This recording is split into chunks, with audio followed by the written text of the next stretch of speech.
రాష్ట్రంలో వడగండ్ల వర్షం బీభత్సం సృష్టించింది. రాజన్న సిరిసిల్ల, మెదక్ జిల్లాల్లో వడగండ్లతో కూడిన భారీ వర్షం పడింది. సిరిసిల్లలో ఈదురుగాలుల వానకు చెట్టు కూలి మల్లయ్య అనే వ్యక్తి అక్కడికక్కడే మృతి చెందాడు. వచ్చే 4-5 రోజుల పాటు రాష్ట్రంలో వర్షాలు కురిసే ఛాన్స్ ఉందని వాతావరణ శాఖ అధికారులు తెలిపారు.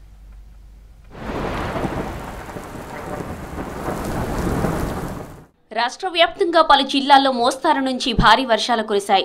రాజన్న సిరిసిల్ల జిల్లాలోని పలు మండలాల్లో ఉరుములు మెరుపులతో కూడిన వడగండ్ల వాన బీభత్సం సృష్టించింది. ముస్తాబాద్ మండలంలో ఈదురు గాలులతో కూడిన వడగండ్ల వాన పడింది. ముస్తాబాద్ కొత్త బస్టాండ్ దగ్గర వర్షానికి చెట్టు విరిగిపడింది. ఘటనలో మల్లయ్య అనే వ్యక్తి మృతి చెందాడు. వేములవాడలో ఈదురు గాలులతో కూడిన వర్షం పడింది. అటు మెదక్ జిల్లాలోనూ వడగండ్ల వర్షం కురిసింది. నిజాంపేట్, రామాయంపేట్, తూప్రాన్, చిన్న శంకరంపేట మండలంలో ఈదురు గాలులతో కూడిన వడగండ్ల వాన పడింది.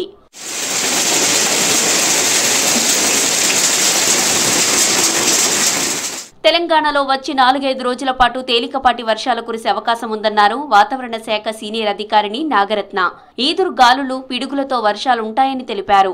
వర్షాలు కురిసే సమయంలో రైతులు అప్రమత్తంగా ఉండాలని సూచించారు నాగరత్న.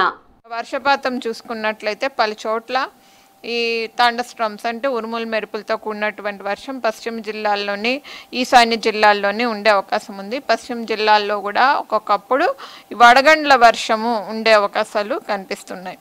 2 రోజుల తర్వాత భారీ వర్షం కూడా కొన్ని చోట్ల ఉండే అవకాశం ఉంది. హైదరాబాద్ లో మధ్యాహ్నం వరకు మబ్బు టెండలు జనానికి చెమటలు పట్టించాయి. సాయంత్రానికి వాతావరణం ఒక్కసారిగా చల్లబడింది. సిటీలోని చాలా ప్రాంతాల్లో మేఘావృతమైంది.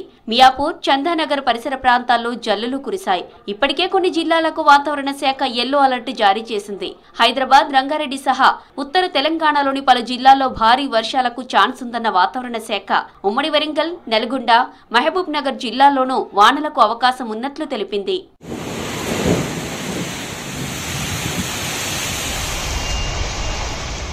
ఈ నెలాఖరు వరకు వాతావరణం చల్లగానే ఉంటుందన్నారు వాతావరణ శాఖ అధికారులు. ఏప్రిల్ మొదటి వారం వరకు కూడా ఈ పరిస్థితులు ఇలాగే కొనసాగుతాయని తెలిపారు. ఆ తర్వాత మళ్లీ క్రమంగా ఉష్ణోగ్రతలు పెరిగి మేలో ఎండలు పీక్కి చేరుతాయని సూచించారు.